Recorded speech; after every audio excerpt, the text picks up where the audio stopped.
Good afternoon, everybody, and a very warm welcome to what is the first in a number of webinars hosted by the Digital Transformation Training Team. They've been designed to help you make the most of the clinical systems you use on a daily basis, and today's webinar is going to focus on EPMA. My name's Reese, and I'm the team leader, or one of the team leaders in the transformation team. In a moment, I'll be handing over to one of our trainers, Phil, and he'll take you through a mini training that will focus on some of the finer elements of the system. We'll then hand over to Shemaine, our pharmacy technician, who's going to talk us through some of the exciting improvements and fixes that are due to be upgraded into EPMA at some point in July. And then we'll finish with a Q&A session from our trainer, Dean, who's going to answer a few questions that have been sent in to us in advance. There is also a Q&A function available in the webinar today, so please do feel free to post any questions you might have about content that we're talking about or anything else that you're unsure about within EPMA. We've got Dave on hand to answer all the questions as they come in. So without further ado, I will hand over to Phil. I really hope you enjoy the next 30 minutes and thank you for joining us. If you like what you hear, please do help us share word and encourage colleagues to come along for future events. Thank you.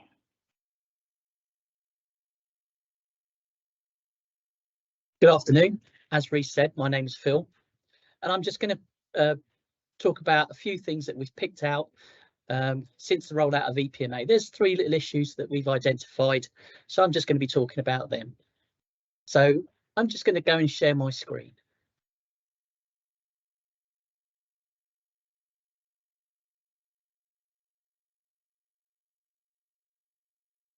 So I found my patient, Ashley. This is our training database, so all information is synthetic.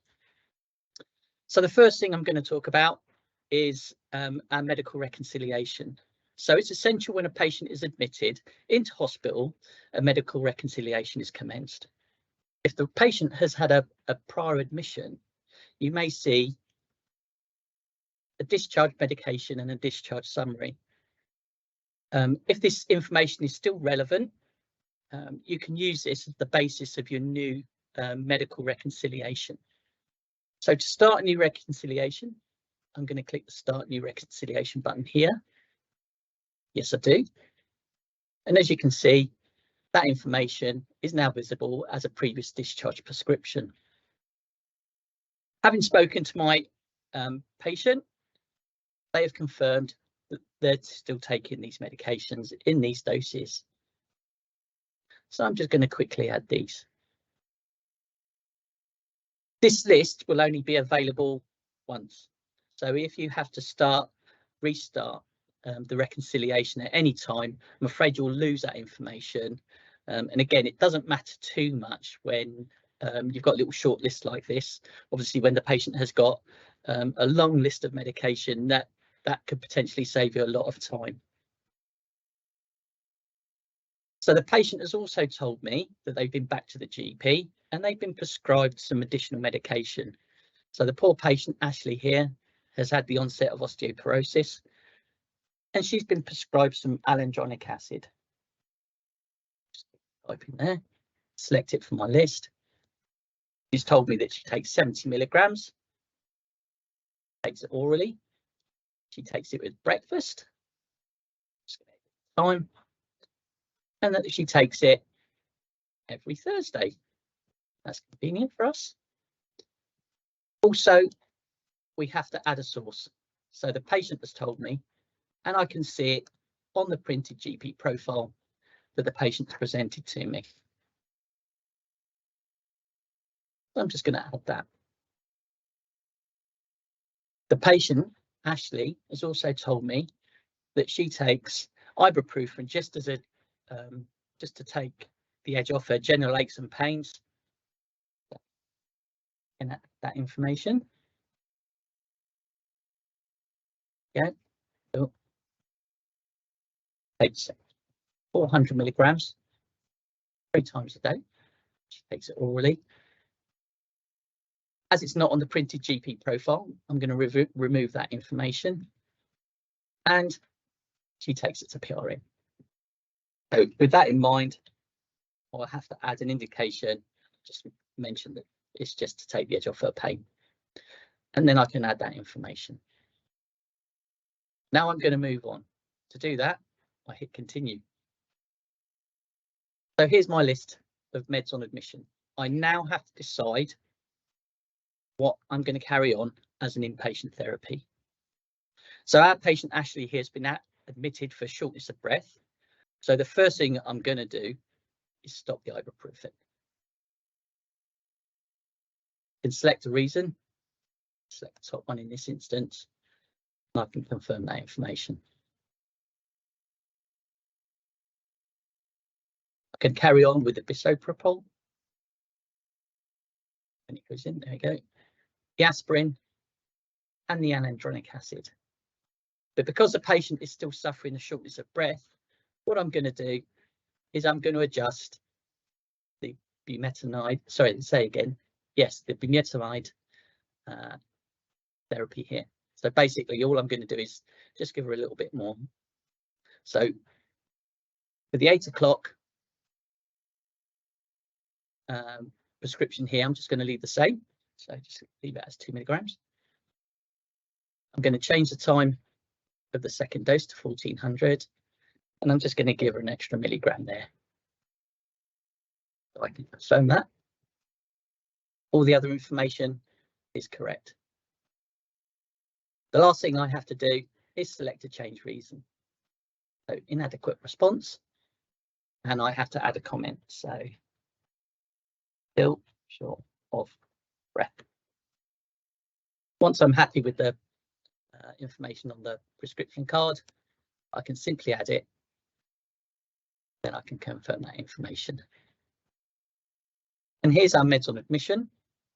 And if I go to the MAR, I can see the information on the MAR there. Notice, even though I've stopped the ibuprofen, it does appear on the MAR. However, there are no administration events. It's shown as stopped. And after 24 hours, that will drop off. We won't see it on the active MAR chart. So the next thing I'm going to talk about is linked infusions. To link an infusion, I have to prescribe 2 or more fluids. So the first one I'm going to prescribe is some glucose. Is our medication, and we're going to prescribe a 500 ml bag as continuous infusion, but I'm going to give it a duration. I have to do this if I need to link the medication. And just prescribe a flow rate, and as I can see on the minute MAR, this is what I'm going to see on the actual MAR. I'm happy with that information. So all I'm going to do now is add that to my therapy list. So the second infusion, again, has to be prescribed as a continuous infusion. And we're going to prescribe some sodium chloride.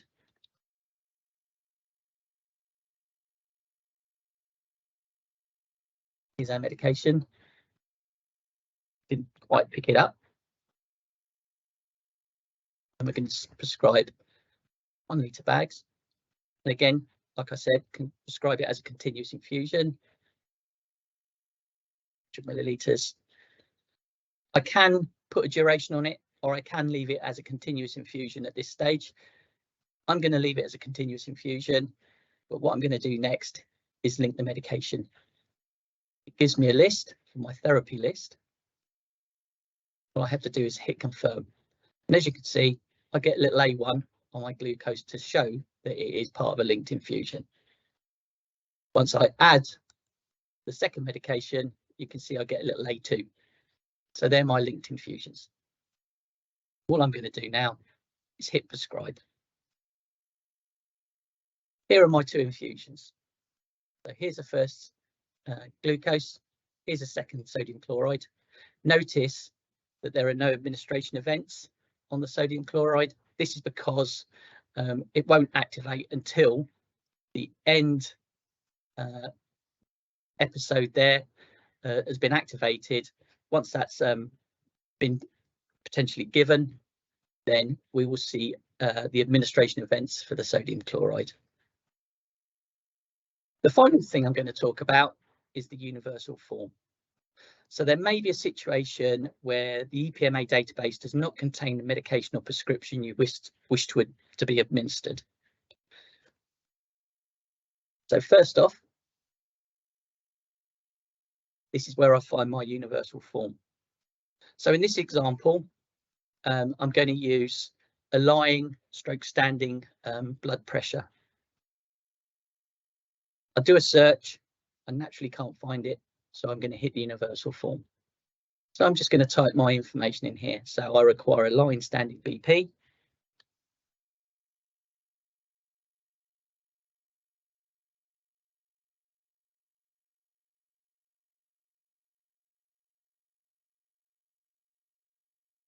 My dose form is going to be unknown.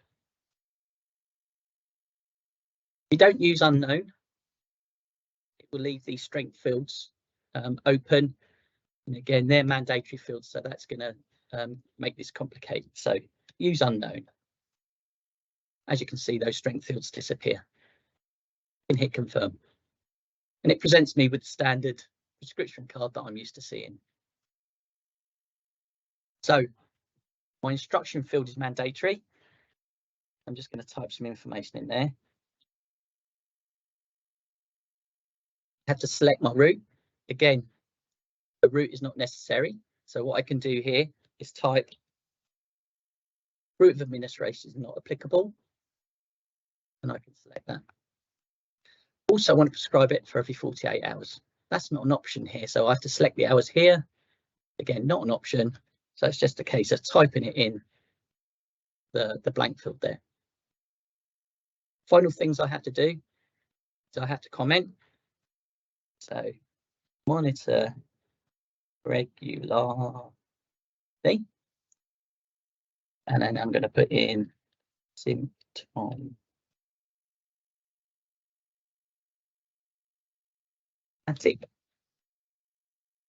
What's your, spell that right? I spelled symptomatic right, never mind.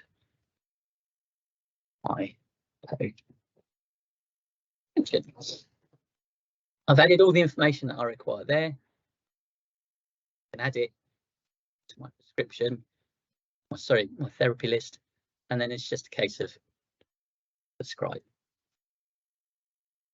And as you can see, it's been added to the MAR chart. So they're the three little things that we've identified through the course of the EPMA rollout. I'm now going to hand over to my associate, Shemaine, who will talk about the next upgrade to EPMA.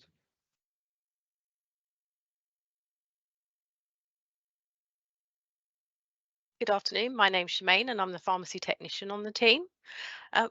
So the pending 31010 upgrade planned for overnight on the 10th to 11th of July is not a major version change as such. So there's no enhanced features or front end functionality which will be noticed by the end users, but it will bring with it some much needed hot fixes and defects for some bugs and issues that we've had. I'd like to go into more detail about two of those which have the most risk attached, and the best way to do that actually is with a video that was prepared by Phil and I earlier. So I'm just going to share my screen.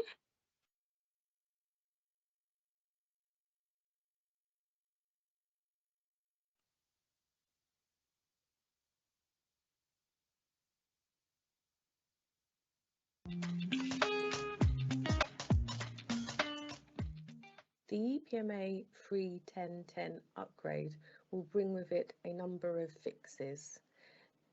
One of these is an issue that's been noted during the overnight job where the system backs up and then populates the next 3 days worth of administration events.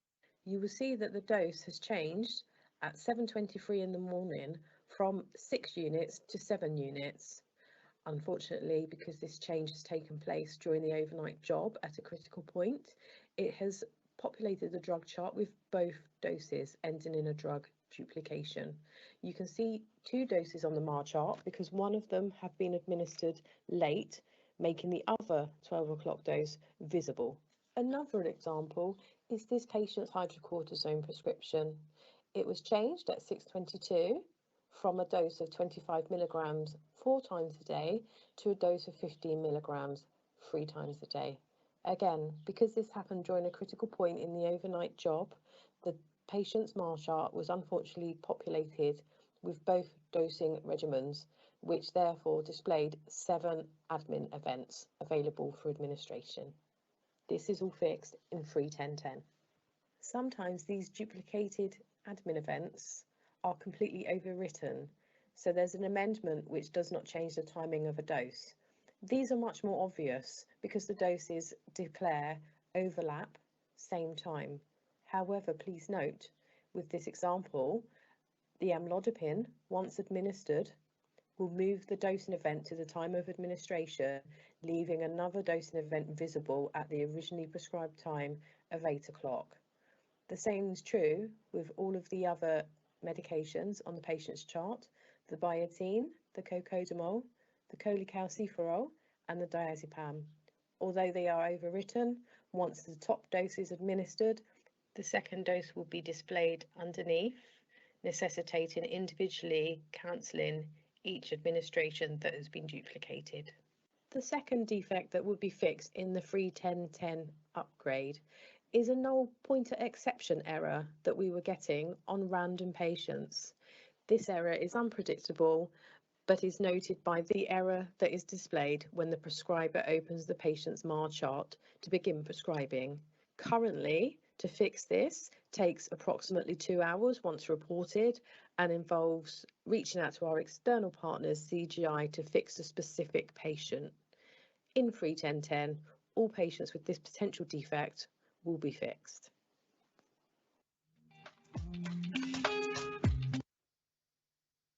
Okay, so I'm just going to stop sharing there.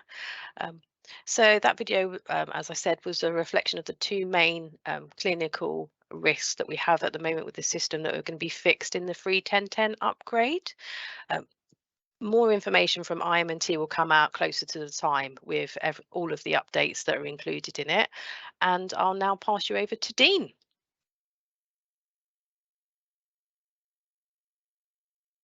Hi guys, my name's Dean. I'm just going to be running through a few questions that were pre-submitted to us regarding EPMA. So I'll share my screen and I'll run through the questions and kind of demonstrate a few answers for you guys. So get my screen up for you.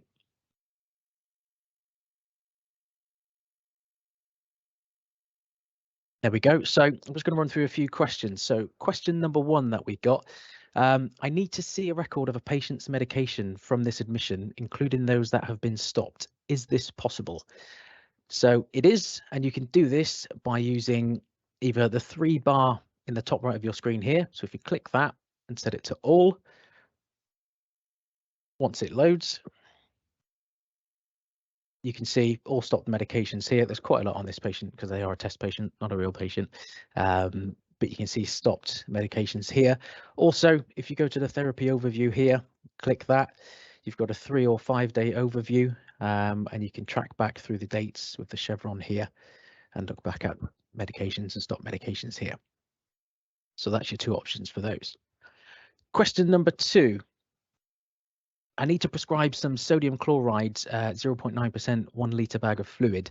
This takes a long time to type. Is there a quicker way to prescribe long medication names?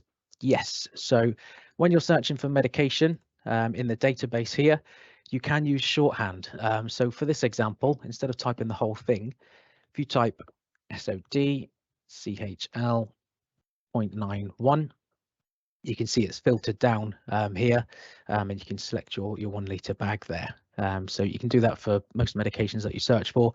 Type in shorthand, you can save yourself a little bit of time searching for the medications that you need. Get rid of that one. Question number 3. I need a daily weight for a patient. Can this be prescribed?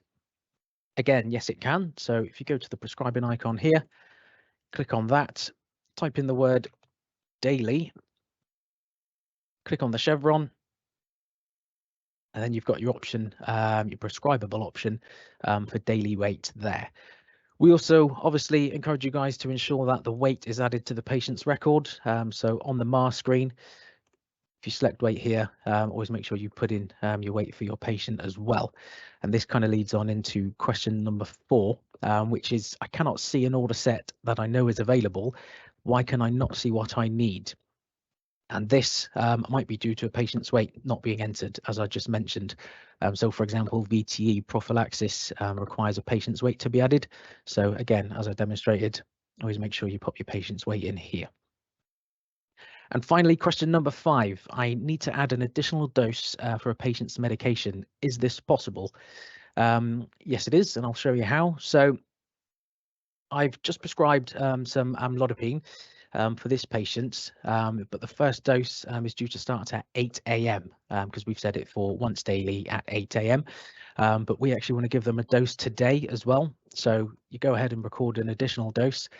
Click on the 3-bar menu here next to your medication. You get a few options here and you can record an additional administration here. Click on that one, pop in your comments if you need, set confirm, and it'll pop your dose in there for today.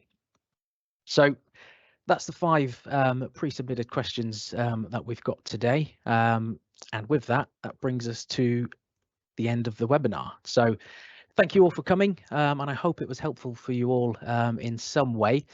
We're actually hoping to do these webinars every couple of months. So if you have any ideas of anything you want us to cover in the future, please do send an email to the digital transformation team. There's also plenty of knowledge articles and videos on IT help for all systems, not just EPMA. So do take a look there if you need some more information regarding a system in particular. And as you can see on the screen, we also have some drop-in sessions coming up that you guys are more than welcome to come along to. These will be face-to-face and they'll cover a few different systems. And the final one is an open session where you can just drop in and ask about any system you like. You can also find the dates on the Digital Care Hub webpage if you want as well. They're all there. Finally, there should be a link in the Q&A chat as well to a quick 2-question long feedback survey. So ideally, we want these sessions to be useful for you guys. So if there's any way we can improve or change, please let us know by giving us a bit of feedback in the survey. And once again, thank you all for coming, and we'll see you next time, hopefully.